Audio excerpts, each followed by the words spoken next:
Today, people in North Belfast have been giving their views on a huge redevelopment of the Crumlin Road. The plans for the Girdwood Barracks and Crumlin Road Gaol site were announced when the barracks closed in 2005. The area borders two of the most deprived electoral wards in Northern Ireland. But despite the community's needs, the site remains derelict.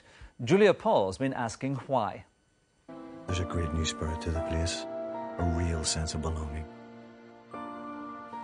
Even with the current economic slowdown, in Belfast city centre, you can see the benefits of peace. But less than a mile away in North Belfast, things are very different.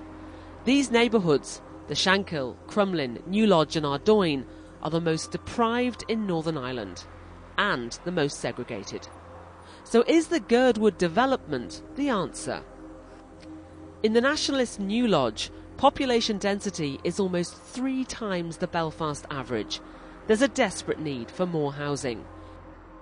Nadine Morgan lived in a 10th floor flat with her baby daughter for 4 years before she was finally rehoused in Ardoyne. With Felicia being a wee baby growing up in the flat, she didn't have very many social skills, so she found that really hard when she started nursery, trying to interact with other children and trying to actually blend in with what normal kids would have done if they were living in a house. So I was so high up, so she was never out and I had nowhere to go. But here on the other side of Girdwood lies the loyalist Shankill. 9% of residents are unemployed, almost twice the Belfast figure. The people here just, there's no purpose in life at the present because they've nothing to do. And it's very hard to get jobs, and the housing situation has not changed in the last 20 years. They keep knocking houses down the Shankill estate, and all they want to do is build luxury apartments, which the people of Shankill don't need. We want jobs. We want proper jobs with proper wages. And that's why this site is so important. Behind these walls are 27 acres of land, plus the Crumlin Road Gaol building. The government's already talked about spending £231 million here, which means this development could be a real opportunity to address the deprivation issues in this area. Margaret Ritchie is the minister responsible for the project. So why, after 3 years, has building not started? Whenever I became Minister on the 8th of May 2007, I gripped this issue.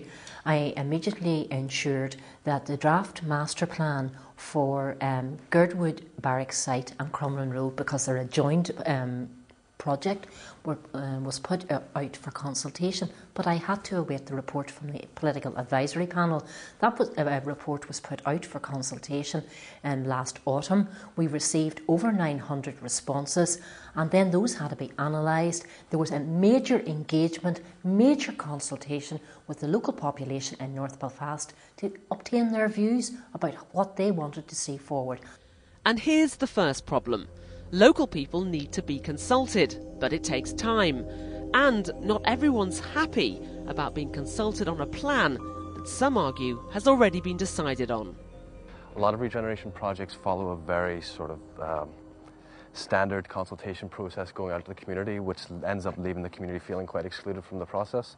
The Participation and Practice of Rights project has set up a residents' jury. They believe local people should be more actively involved in regeneration. I mean, where we are right now is this community, North Belfast, is the most deprived in Northern Ireland, specifically the 5 wards surrounding the Girdwood area, and there's no sign of that changing. So something drastically new needs to be a new approach needs to be taken, and the residents' jury was seen as a method of doing that to make sure that residents' voice were paramount in any regeneration process. But of course, it won't just be the residents' voices that are listened to. A change in housing in North Belfast will mean a change in the electoral landscape. A mixed community housing is a hugely contentious issue here. Well, I remain to be convinced how you would have shared housing on that site. We don't really have shared housing sites in North Belfast. Estates tend to be either unionist or nationalist. And if you look at other housing estates just adjacent to what we're talking about, and you see them, for example, on the Antrim Road with tricolours or Republican murals, that's not suggestive of people who are quite ready to move to shared housing. Put it like this, we're not asking for an integrated housing site. Those communities aren't ready to live together yet, so we can't enforce that on them. But what we can say is that if there's a need for housing then you need to address the housing waiting list. If the majority of people on the housing waiting list are Catholic or nationalist, then that's what you need to address. However, the people in Lower Old Park will say, and rightly so, well, we also have housing needs, and they too need to be facilitated. Can they be facilitated together? I don't think so. The difficulty that arises with something like the Girdwood situation is that it is a microcosm of the Northern Ireland problem, and the danger is, as so often in Northern Ireland, two rights make a wrong, that both sides have perfectly good arguments, but they just don't talk. They just cut across each other every time. And here's the rub. Despite a public consultation on the draft plan, and now an equality impact assessment, which will also have to go to public consultation, the final approval for the project will still have to come from the executive.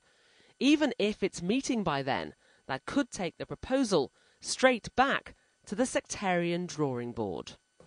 We know that about 80% of the population of Northern Ireland would prefer to live in mixed areas rather than in single identity areas. There is obviously the concern that it's actually in the interests of the political parties in Northern Ireland, because of the way the political party system is structured, to maintain sectarian clienteles which don't actually have any real contact with each other. It's important that we address the problems of the past, that we address the legacy of the past, and we have to do that through providing infrastructure that addresses a shared future, that addresses the healing that is required, that addresses the consequences of the conflict. And the best way to do that is by bringing people together in terms of work, in terms of recreation, in terms of housing. But I know that there is a need to meet that housing requirement, and I am determined to do that. This site once housed a prison and an army barracks. Politically, there have been momentous changes here, but for the local people, economically, time is standing still.